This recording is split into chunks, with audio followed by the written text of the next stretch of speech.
탈진된 상태로 부유물에 의지한 채 구명조끼를 입고 있었던 사실, 실종자만이 알 수 있는 이름, 나이, 신상 정보를 북측에서 소상히 파악하고 있었던 점, 실종자가 월북 의사를 표현한 정황 등을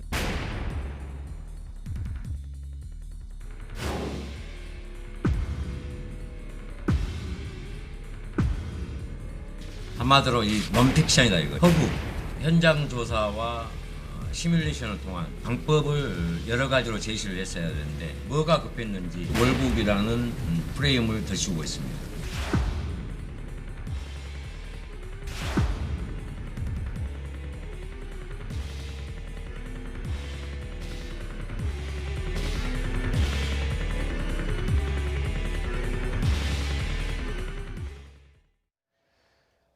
북한군의 우리 공무원 총격 사건과 관련해 잦은 월북한 것으로 판단된다. 이런 해경의 중간 수사 발표가 있었습니다.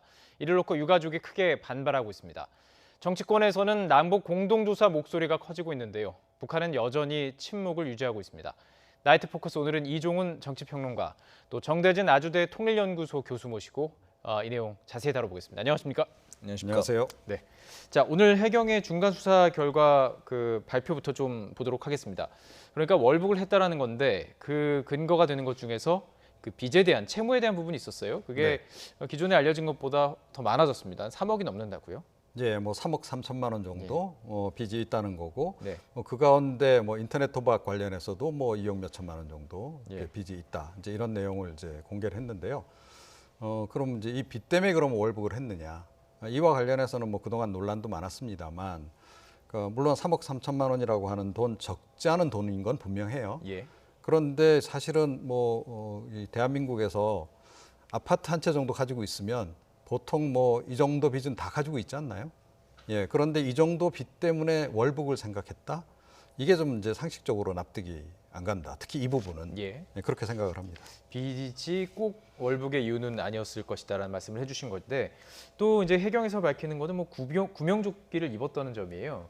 그러니까 그 배에는 구명조끼가 이제 있는 것들이 있는데 그거는 그대로 배에 있고, 근데 이 구명조끼를 입고 갔다는 것, 그러니까 이제 뭔가 의도가 있지 않았을까라는 해경의 추측인 것 같습니다.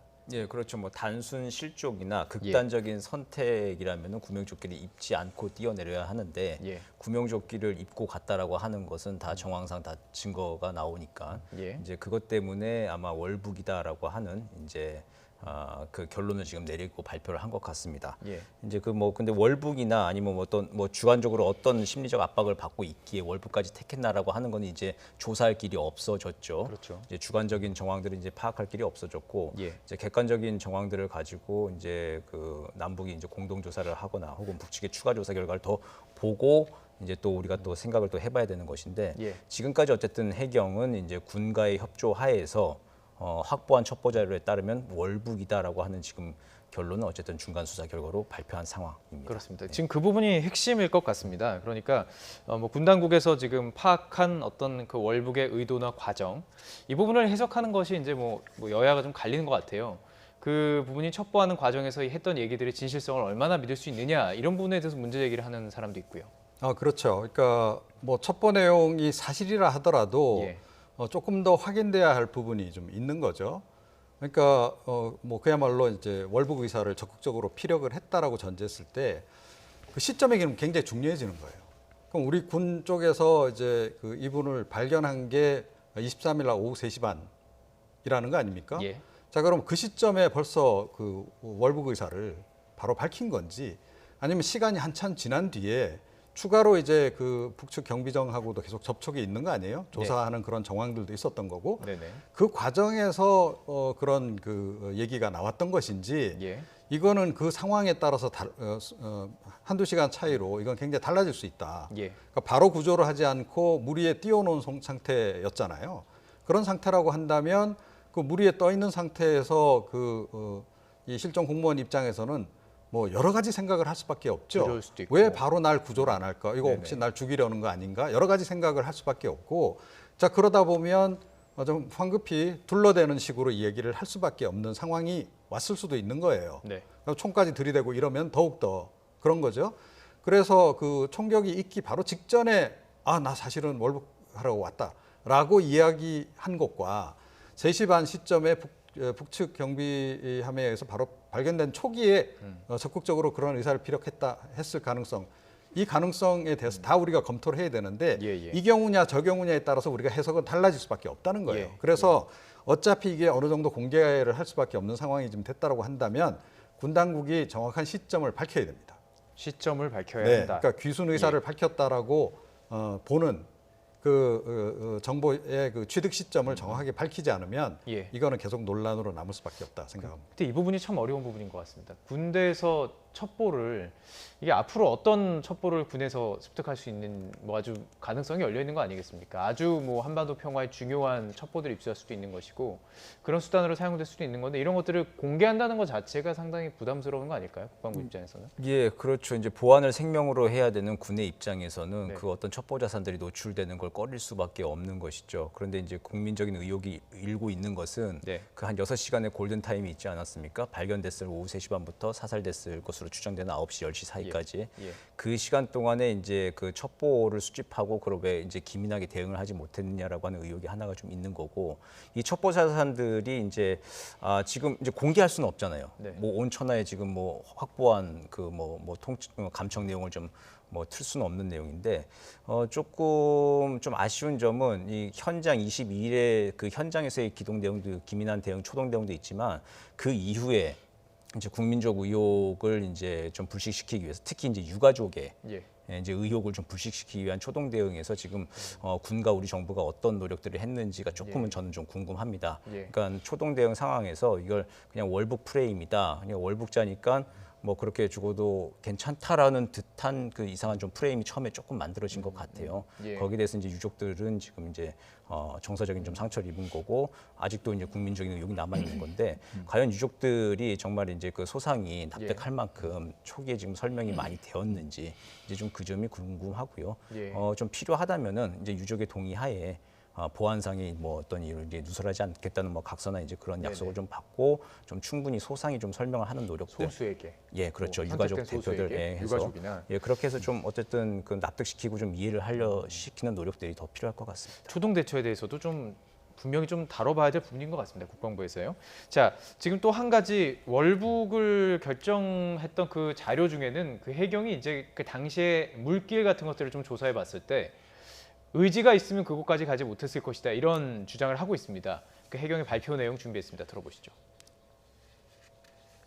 실종으로 추정되는 시간 9월 20일 02시부터 다음날 15시 35분경에 당시의 조석, 조류 등을 감안한 표류 예측 결과입니다.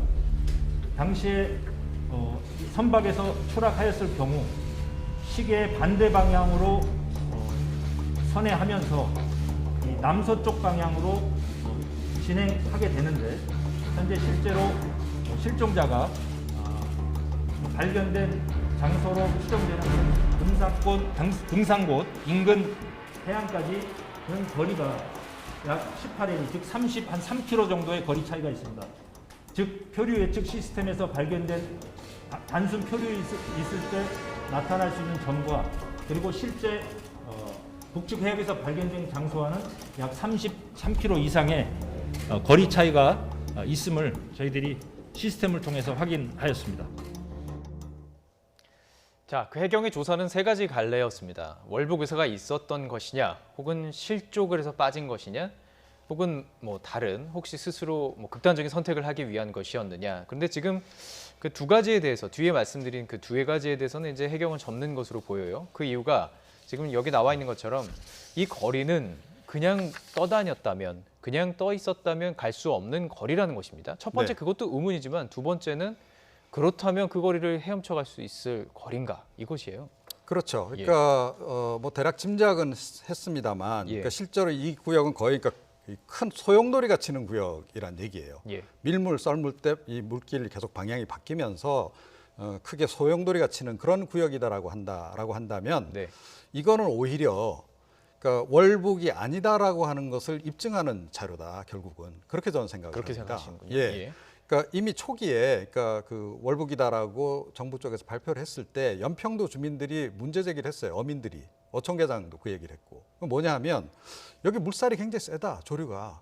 그래서 이 동력선, 그러니까 배도, 그러니까 어선들도 이거 헤쳐나가기가 굉장히 어려운 구역인데 여기를 수영을 해가지고 이걸 벗어난다, 이 조류를. 이거는 상식 밖이다라는 얘기를 이미 그때 했어요. 자, 그런데 군 당국은 뭐라고 얘기를 했냐면 이 사람이 바다 사정을 굉장히 잘 알고 조류의 움직임을 잘 알아서 북쪽으로 이렇게 흐르는 그거를 타고 간 거다라고 설명을 했단 말이에요. 안 맞잖아요.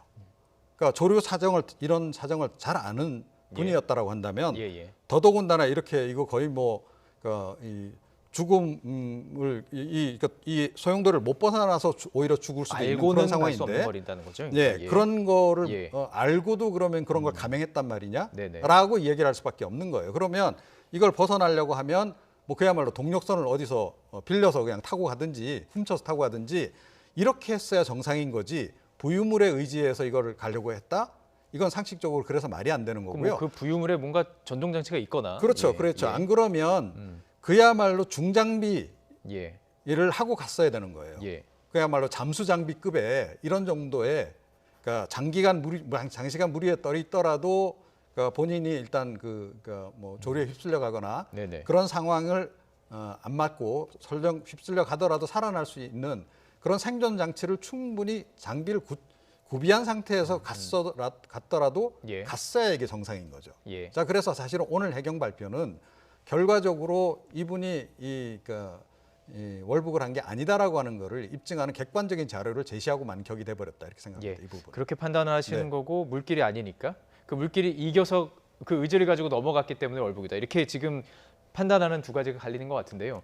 제가 지금 여기서 궁금한 건 북한의 통지문입니다. 북한의 통지문을 읽어보면 이게 뭐 월북의 의지를 만약에 정말 갖고 월북을 밝혔다면 과연 통지문에 그런 내용이 담길 수 있었을까요? 북측 입장에서 그 사살을 했던 한 피해자에 대해서 월북 의사를 밝혔지만 우리가 쐈다, 이렇게 말할 수는 없는 거 아니겠습니까? 네, 그렇죠. 당연하죠. 북측 입장에서 월북 의사를 밝혔는데 쐈다라고 하는 거, 그러면 이제 자기들한테 더 가중 처벌을 할 수 있는 책임을 스스로 더 얻는 겁니다. 뭐냐면은 비무장 민간인을 구조하지 않고 표류했다 하더라도 그냥 비무장 민간인을 구조하지 않고 그냥 사살했던 건데, 그것만 해도 굉장히 큰 문제인데 월북 의사를 밝힌 사람을 신병 확보하고 이제 도움을 주지 않고 그냥 스스로 사살을 했다라고 하는 거, 이제 그거 자체는 또 말이 안 되는 거죠.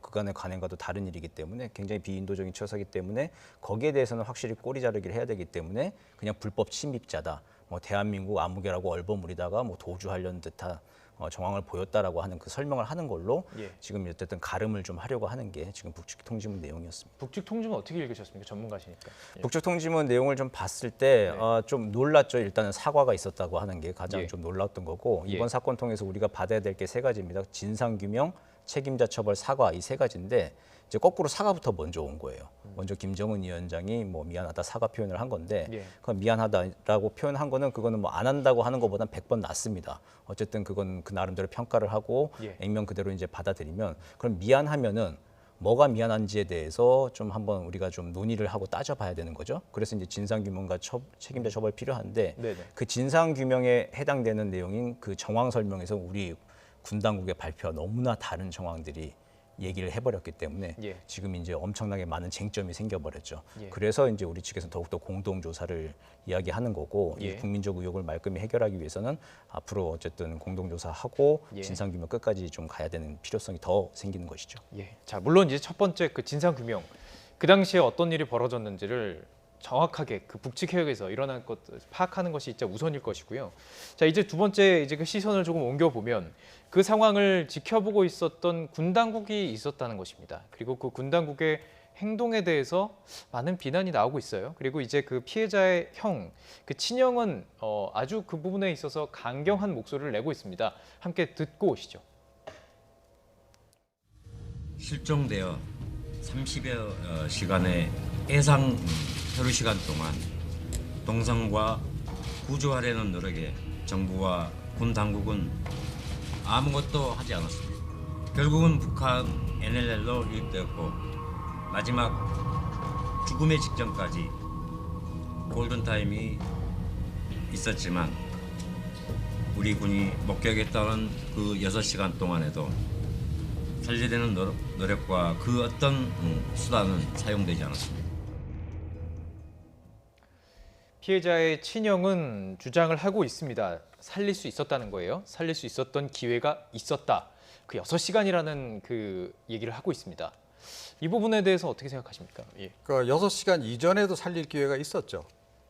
빨리 그러니까 파악했다면? 예. 처음에 이제 실종 신고 들어가고 나서 곧바로 그 해경하고 군이 네. 나서서 그 수색 작업했잖아요. 예. 그때는 아마 우리 영해내 어딘가에 떠 있었을 가능성이 높다고 봐요. 조류 조금 전에 봤잖아요. 계속 소용돌이 치는 상황이면 예. 벗어나려고 애를 썼지만 쉽지 않았을 거고. 예. 자, 그렇게 보면 우리 해역에서 계속 머물러 있었을 가능성이 높다. 자, 그러면 그때 찾았어야 되는 거죠, 사실은. 그 지역도 보통 지역입니까? 늘 우리가 해상 경계를 하는 지역이에요. 예. 그죠?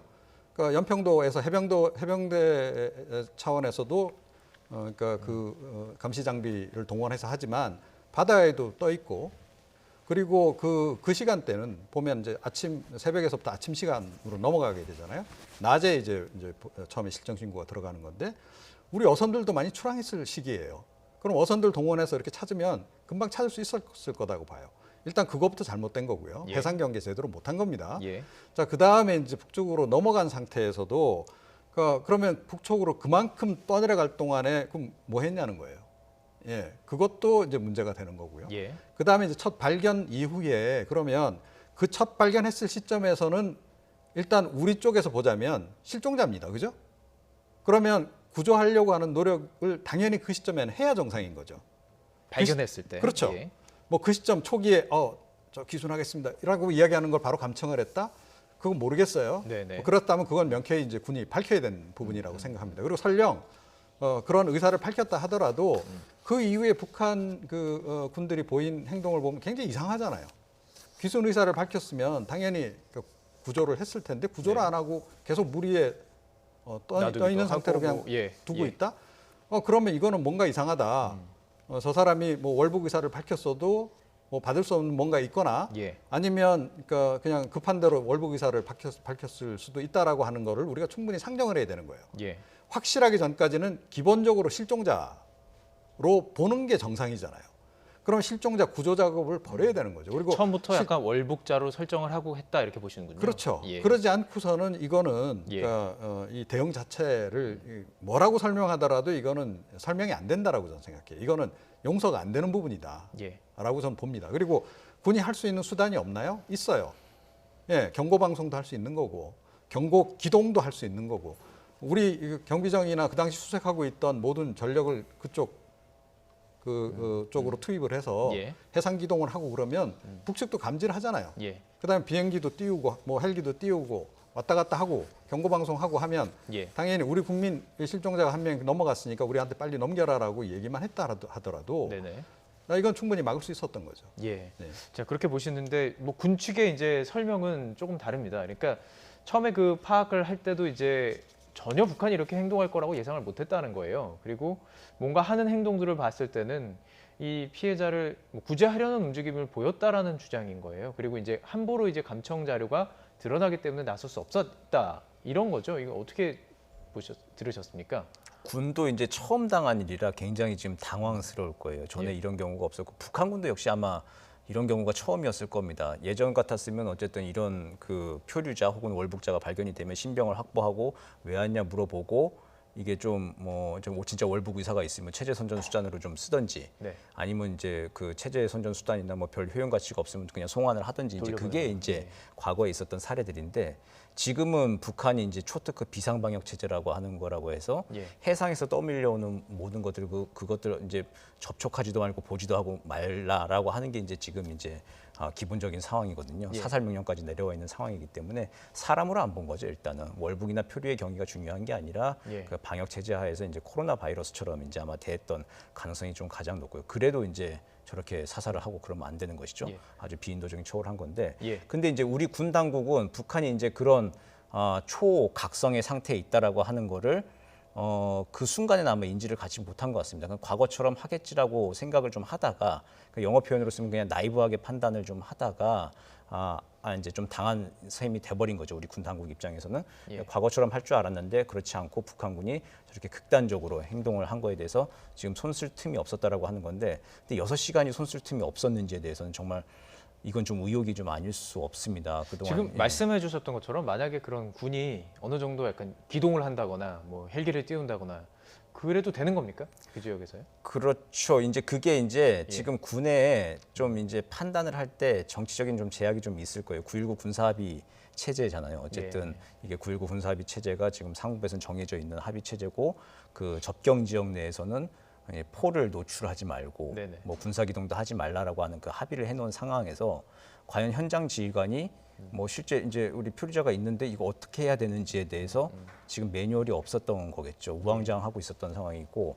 그래서 이제 좀 그러니까 군은 그냥 군의 본연의 역할대로 판단해서 좀 기민하게 움직였으면은 또 다른 결과를 좀 나왔을 수도 있다고 생각하는데, 지금 군이 좀 과도하게 여러 가지 다른 상황들, 군이 이제 그 어쨌든 국민의 생명과 안전을 지킨다는 본연의 그 판단 외에 다른 판단까지 좀 해야 되는 좀 과중한 상태에 지금 군이 좀 놓여 있는 것 같고요. 그리고 그 현장에서 이런 좀 이제 비참한 어처구니 없는 결과로 좀 빚어진 아주 좀 근본적인 또 원인이 또 있지 않는가 싶습니다. 아마 군도 굉장히 좀 당혹스러운 좀 상태일 거고요. 아마 처음 당한 일이라서 이거를 어떻게 지금 수습을 할까 굉장히 좀 고심이 클 것 같습니다. 근데 좀 아쉬운 거는 첩보 자산을 노출할까봐 이게 기민하게 대응하지 못했다라고 하는 논리가 있는데, 북이 이제 감청하고 있는 거 다 알고 있거든요. 그것 때문에 거짓 교신도 하고 이제 그런 게 공공연한 비밀들인데, 과연 그 감청 자산을 이제 노출시키는 게 두려워서 만약에 그 기동이나 어떤 구조의 노력을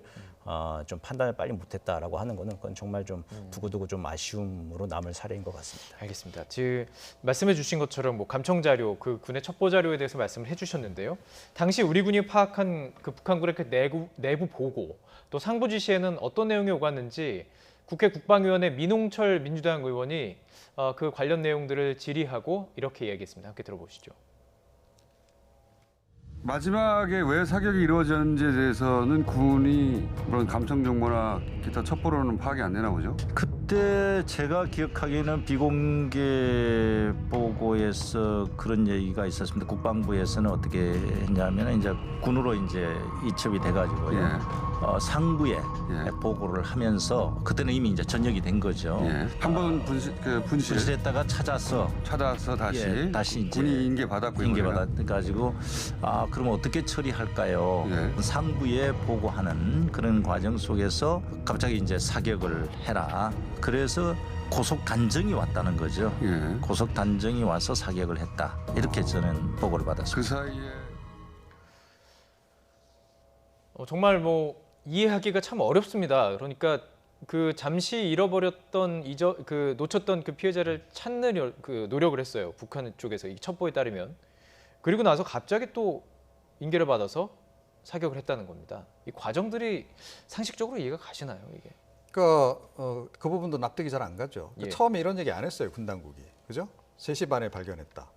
그다음에 9시 40분께 사격했다. 이것만 밝혔어요. 그 중간에 뭐 어떤 경위가 있었는지에 대해서 이야기를 하지 않았단 말이에요. 그러다가 뭐 여러 가지 이제 논란이 일고 하니까 이제 갑자기 중간에 북측이 구조하려고 하는 노력을 했던 것 같고, 이게 이제 월북자라고 이제 그 처음에 이야기를 해놓은 그거를 자꾸 논리적으로 뒷받침하려다 보니까 이런 설명도 자꾸 나오게 되는 건데, 이것도 사실은 상식적이지가 않잖아요. 예를 들어서 이제 발견을 했어요. 자, 그럼 바로 이제 배 싣기가 어렵다라고 한다면 뭐 다른 뭐 그런 북한의 많은 목선 같은 거라도 끌고 와서 이 사람을 태우든가 그렇게 조치를 했을 가능성이 높은 거고요. 그다음에 끌고 가다가 분실했다라고 하는 것도 도대체 어떻게 이 결박을 해서 끌고 갔길래 이게 중간에 분실이 되며, 이런 것도 사실은 그 납득이 안 간다. 그리고 분실했다 하더라도 분실을 뭐 얼마나 분실하고 나서 한동안 몰랐기에 그걸 다시 찾아서 나섰습니까? 그러니까 뭐 가다가 줄이 끊어졌다 예를 들어 이러면 바로 알잖아요. 뒤에 이렇게 끌고 가는 견인하는 그런 상황이었다고 한다면 장병들이 북한 병사들이 보고 있었을 거 아니에요. 그죠? 한 명 정도는 감시를 붙여서 저 잘 끌려오는지 확인하라라고 분명히 했을 거고 네네. 줄 끊어졌으면 바로 그 지점에서 다시 찾았겠죠. 예. 그런데 그거를 뭐 한동안 그렇게 막 찾아다녔다?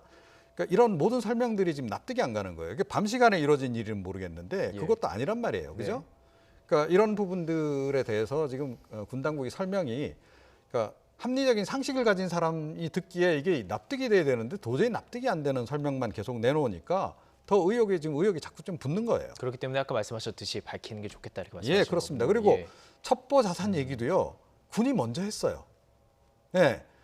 이 사람 월북한 거다. 그 얘기를 하고 나서 네. 그 월북 경위 그럼 어떻게 되는 거냐? 뭐 기자들이 물었을 때 이거 첩보 자산으로 파악했다라고 한 얘기를 먼저 한 거예요. 정부 쪽에서. 네. 예. 안 그랬으면 아무도 몰라요, 지금. 어떻게 그렇게 추정을 하는 건지. 예.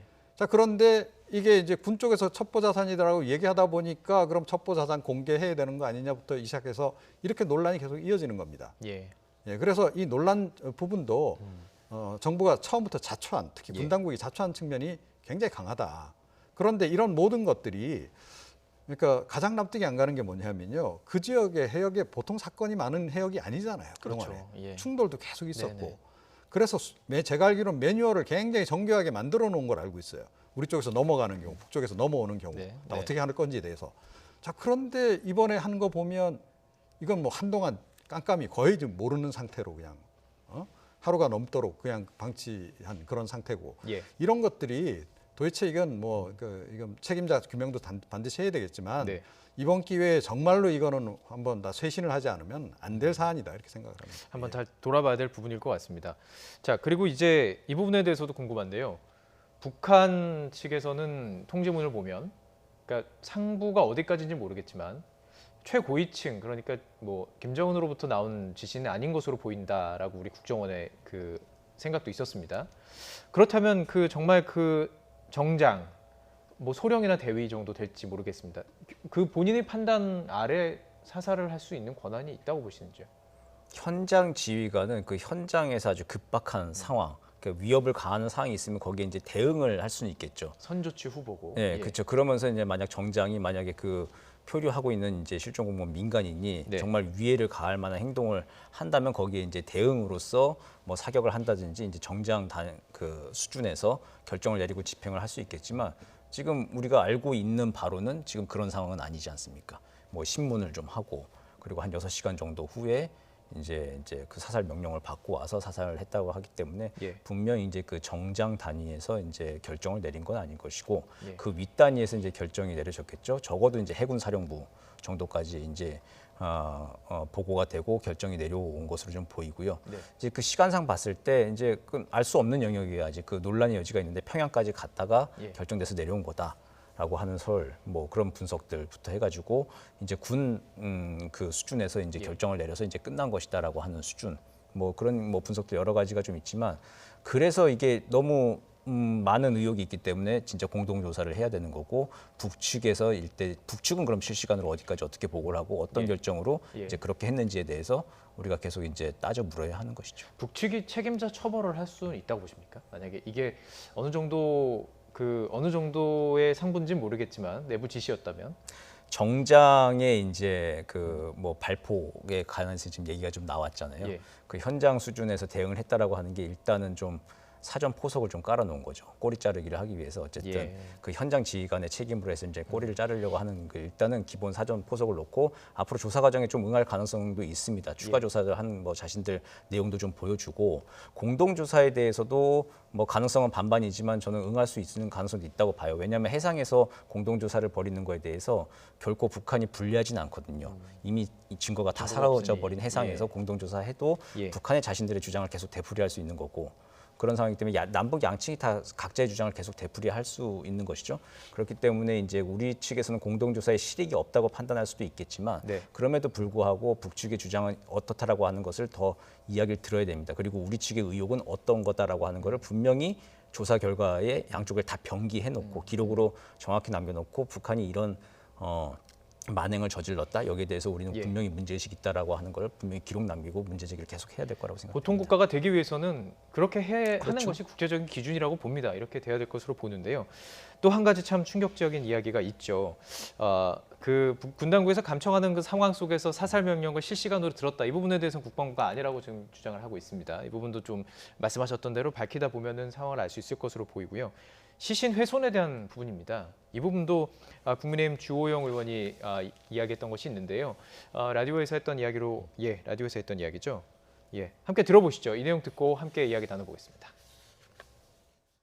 국방부가 특별정보, 그걸 이제 전문용어로 SI라고 합니다. 스페셜 인포메이션에 의해서 시신을 불태우라고 확인했다고 보고를 한 거예요. 근데 그게 이제 몸에다가 연유를 바르고, 연유라는 게 북한용어로 휘발유나 디젤처럼 무엇을 태우는 데 쓰는 연료를 연유라고 하는 모양입니다. 연유를 발라서 태우라고 했다는 걸 우리가 확인했다고 국방부가 이야기하니까 그걸 시신을 훼손했다고 하는데, 소각했다고 하는데 북한에서 그러지 않았다고 하니까 그 말을 믿자는 거예요. 그게 말이 되겠습니까?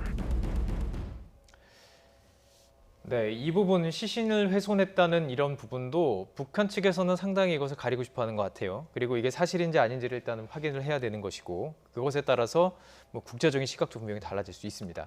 자, 그런데 이 부분을 가지고 또 논란이 되는 것은 이게 국방부의 비공개 보고 때 나온 내용이란 말입니다. 근데 이것을 공개하는 것은 과연 옳으냐, 이 얘기도 나오고 있어요. 그렇죠. 이거는 뭐 여야 모두 지금 이 부분은 좀 자제를 해야 된다고 생각해요. 그러니까 뭐 감청 자원 그동안 이제 포착한 거 그거를 갖다가 뭐 국회 국방위나 정보위에서 의원들에게 공개를 할 수도 있다라고 저는 봐요. 그러려면 기본적으로 밖에 나가서 이거를 그 언론에서 이야기를 하고 이런 거를 하지 않아야 되는 거예요. 일종의 신사협정인 거예요. 그죠? 국가 기밀에 해당한다라고 한다면.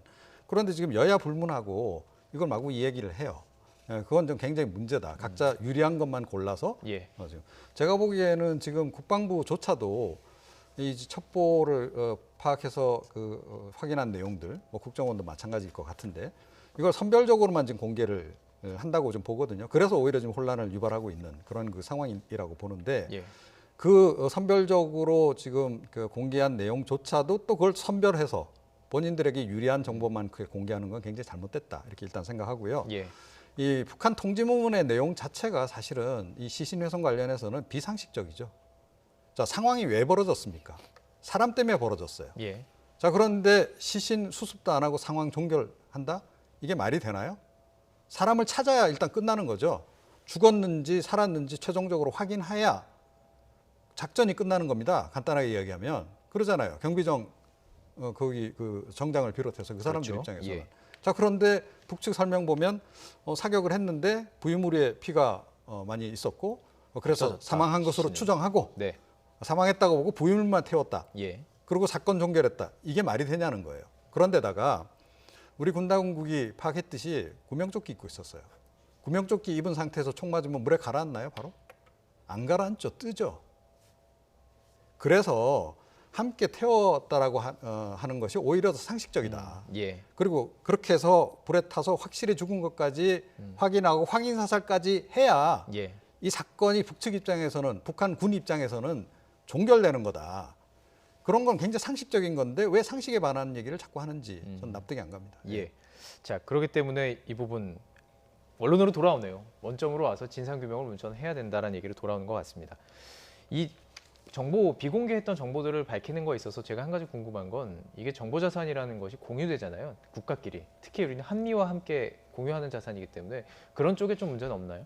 뭐 지금 이 정도 어떤 감청에서 이 정도를 얘기하고 있다라고 하는 거는 사실은 뭐 서로 좀 알고 있는 공공연한 비밀 정도의 수준이라고 생각합니다. 이거보다 더 민감한 이제 자산들이 더 있을 건데 그 얘기들은 아마 더 나온 것 같지는 않고요. 근데 뭐 지금 이 박사님 말씀하신 대로 이게 지금 우리끼리 안에서 지금 이러고 있는 건 좀 큰 문제인 것 같아요. 이게 오히려 남남 갈등이 지금 유발되고 있는 게 여야 의원들이 아주 경쟁적으로 지금 언론에 나와서 이제 이런 비공개 보고받은 내용들을 이렇게 국민께 보고한다라고 하는 명분하에 이렇게 자꾸 얘기하는 게 오히려 이제 북측이 노림 수 있겠죠. 자신들의 예. 이제 그 통지문, 예. 자신들의 일방적인 주장만 담은 그 정황을 던져서 예. 거기에 상반되는 비공개 내용들을 여야가 각자 유리한 대로 취해서 지금 이제 경쟁을 벌이고 있는데 예. 이 구도가 지금 어쨌든 북한하고 우리가 공동조사를 하고 북한을 상대로 따져 물어야 하는데 우리끼리 우리 안에서 지금 따져 묻고 있는 그런 일이 지금 펼쳐지고 있는 것이죠. 그렇군요. 그게 정치는 국경에서 경계에서 멈춰야 되는 겁니다. 예. 이건 우리 국민이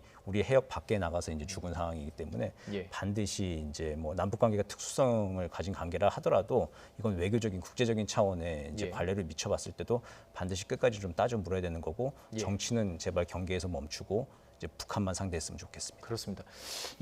그런데 이제 여야는 또 그럴 거예요. 그쪽에서 이쪽으로 와라. 그쪽에서 이쪽으로 와야 같이 할 거 아니냐. 대북 교류안도 그랬고 외통위에서 지금 얘기하는 모든 그런 부분들 다 그런데요. 또 문제가 되는 게 하나 또 있습니다. 통일부에서 지금 북한의 의료 물자를 지원하는 것을 이 사건이 바로 일어난 다음 날 승인을 했어요. 뭐 물론 이제 그 군 당국의 공식 발표가 있은 후에 멈췄다고 하지만 이 부분에 대해서 좀 말이 많던데요. 그렇죠. 그러니까 이제 사격이 있고, 그러니까 우리 국민이 사망했어요. 자, 뭐 월북자든 어쨌든 일단 사망한 그런 그 중대 사건이 터졌어요. 중대 사건이 터졌기 때문에 청와대에서 관계장관 회의까지 새벽에 한 거 아니에요? 예. 아니면 밤에 회의 안 하죠. 통상적으로 낮 시간에 만나면 되지 왜 밤에 굳이 1시에 만나겠습니까? 그만큼 사안 자체를 위중하다라고 본 거예요. 그 회의에 이인영 통일부 장관도 참석을 했어요. 네. 자, 그런데 그 다음 날 이 대북 지원 관련한 것을 승인을 했다?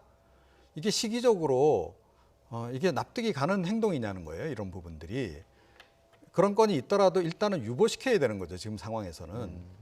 그래서 이 부분은 예. 물론 이제 이인영 통일부 장관은 굉장히 최근에 뭔가 이렇게 성과를 내기 위해서 노력을 많이 한다는 거 제가 알고는 있습니다. 예. 자, 그런데 누울 자리도 가려가면서 누워야 되는 거 아니겠어요? 그래서 이거는 굉장히 오해를 살 만한 그런 행동을 한 거다, 결과적으로. 예. 이게 이제 결과적으로 어떻게 되냐면 결국 이런 것 때문에 종전선언도 있고 뭐 남북한 관계 개선하고 문재인 대통령이 김정은 위원장 만나서 악수 만나는 장면 그런 거 하고 연출하기 위해서 나머지 다 덮은 거 아니냐. 그리고 이 사람도 월북자로 그냥 몰아가는 거 아니냐라고 하는 얘기가 그래서 나올 수밖에 없는 거예요. 여기서 나온다. 예, 그렇습니다. 오히려 의혹을 유발하는 행동들을 지금 여당 의원들 또 지금 청와대나 지금 관계 지금 정부 당국자들이 예. 너무 많이 하고 있어요. 네. 뭐 이 부분에 대해서 뭐 더 덧붙이고 싶은 말씀이나 뭐 있습니까? 요즘 이제 남북 관계 돌아가는 걸 보면 참 때가 안 맞는 것 같아요. 이런 예. 거 보면 진짜 이제 운때가 참 안 맞다라고 할 수밖에 없는 건데 사실 이제 공무원 입장에서는 이제 승인 요건을 갖춰서 서류가 오면은 이제 거기에 대해서 기계적으로 아마 승인을 해줬을 가능성도 있습니다. 그 예. 통일부 입장에서야 민원인이 이제 적법 절차에 따라서 이제 제기한 이제 그 승인 요청 문건에 대해서 요건이 됐으니까 승인을 했고 이제 그 오후에부터 이제 상황이 이제 본격적으로 알려지기 시작을 했죠. 그렇기 때문에 현재 이제 물자 반출을 하지 않도록 조치를 취했다. 이제 그게 아마 통일부에서는 취할 수 있는 최선의 조치 정도였을 거예요. 근데 이제 이게 만약 이런 사건이 없었으면 어쨌든 남북 관계 개선하기 위해서 더 노력을 많이 했을 텐데 모든 이제 노력이 다 수포로 지금 돌아간 상황인 거죠. 그래서 때가 안 맞는다. 예, 그런 거 보면 지금 참 때가 아닌 것 같습니다. 그렇군요. 자, 지금 종전 선언에 대한 말씀을 해주셨기 때문에 이 부분을 좀 살펴보도록 하겠습니다. YTN에서 그 종전 선언에 관한 설문을 좀 해봤습니다. 이 상황과 상관없이 종전 선언에 대한 의견을 좀 물어봤는데요. 이 부분 송재인 기자가 리포트를 준비했는데요. 네, 함께 보고 이야기 계속 나눠가도록 하겠습니다. 4년 연속 유엔 총회 기조연설에 나선 문재인 대통령은 한반도 종전선언의 필요성을 거듭 강조했습니다. 종전선언을 통해 화해와 번영의 시대로 전진할 수 있도록 유엔과 국제사회에도 힘을 모아주길 바랍니다. 사전에 녹화된 문 대통령 연설 내용이 보도를 통해 전해진 건 지난 23일 새벽. 연평도에서 실종된 우리 공무원이 북한군에 피격됐다는 사실이 알려진 이후입니다. 북한과 관련된 정반대의 상황이 동시에 진행되면서 정치권 공방이 가열됐습니다. 보수야당에서는 북한에 대한 국민적 분노가 큰데 종전선언을 계속 추진하는 게 적절하냐고 비판하고 있습니다. 여기에 법여권 의원들이 발의했던 종전선언 촉구 결의안이 국회 상임위에 자동 상정되면서 공방에 더 불이 붙었습니다. 아무 일이 없었던 것과 같이 똑같은 통상 절차를 처리하자라고 하는 것은 끓어오르는 국민들의 분노나 또 우리가 북한에 대해서 따져봐야 될 우리가 해야 될 일을 마치 망각하는 듯한 좀 성급한 그런 말씀이 아닌가 이렇게 생각이 됩니다. 2018년 이맘때 가을에 겨울까지 종전선언에 대한 기대를 우리가 해야 하지 않았습니까? 결국 무산되었습니다. 만약에 그때 종전선언이 이루어졌다면은 오늘 이번에 이 불행한 사태도 저는 없었을 거라고 저는 생각을 합니다. 결국 여야의 설전 끝에 결의안은 안건조정위원회로 넘겨졌는데 종전선언 추진 여부를 두고 의견이 팽팽히 맞서는 건 정치권뿐 아니라 국민도 마찬가지입니다. YTN이 여론조사기관 리얼미터에 의뢰해 조사한 결과 이번 피격 사건과 상관없이 문 대통령이 제안한 한반도 종전선언을 계속 추진해야 한다는 응답자는 49%였고 지속 추진에 동의하지 않는다는 응답자도 46%로 나타나 오차 범위 내에서 맞섰습니다.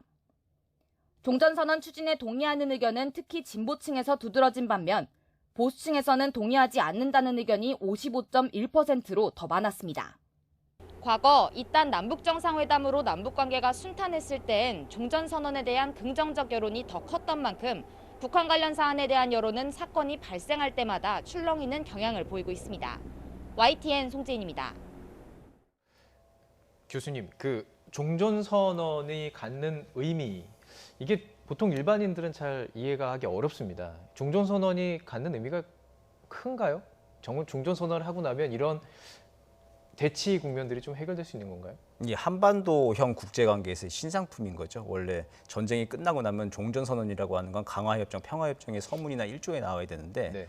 우리는 지금 평화협정을 뭐 중국이나 뭐 러시아까지 뭐 등등등 포함해가지고 복잡하기 때문에 종전선언만 먼저 정치적 선언으로 먼저 떼서 먼저 한번 해보자는 아이디어가 10몇 년 전부터 나온 거죠. 미국의 그 아들 부시 대통령 때부터. 예. 그래서 지금 추진을 하고 있는 건데 분명 목표로서는 우리가 가야 될 거라고 하는 건 동의가 충분히 됩니다. 한반도 평화 프로세스를 잘하면 이게 촉진할 수 있는 아주 중요한 정치적 선언이고 촉진제가 될 겁니다. 근데 이제 시기 조정이나 완급 조절은 좀 있어야 될 건데 지금 시기에서는 연계론에 덫에 우리가 빠지지 않는 게 중요한 것 같아요. 이거 지금 이제 남북관계 이 문제, 그 실종 공무원 문제 때 안 풀리면 나머지 아무것도 안 한다라고 하는 게 이제 연계론에 덫일 수 있는데 예. 만약에 이제 우리가 이 덫에 빠져가지고 여기 남북 실종 공무원 사건 문제 때문에 우리가 남북 공동조사 문제 표류하고 아주 길고 지루한 공방전이 될 텐데 여기에 매몰돼 있다가 미국 대선 끝나고 내년에 북미 관계가 갑자기 좀 치고 나가고 다른 쪽 나가는데 우리는 준비가 안 돼 있어서 못 따라 나간다. 그랬을 땐 연계론에 덫에 빠지는 거거든요. 그래서 병행론의 차원에서도 큰 그림들은 좀 준비는 하되 이쪽 문제, 실종 공무원 사건 문제는 우리나라의 자존심을 걸고 끝까지 또 물고 늘어지는 자세 놓지 말아야 된다 생각됩니다. 어떻게 보면 이걸 약간 투트랙으로 가야 된다 이렇게 말씀을 해석할 수 있을 것 같은데요. 어떻게 생각하십니까? 네. 그러니까 원론적으로는 그러니까 뭐 종전선언 지향할 필요가 있죠. 그러니까 전쟁을 끝나겠다는데 우리 지금 휴전 상태 아닙니까? 네. 전쟁을 끝내겠다는데 그걸 싫어할 국민이 어디 있겠습니까? 그런데 지금 보면 오차 범위 고려하면 찬반이 지금 딱 반반이에요.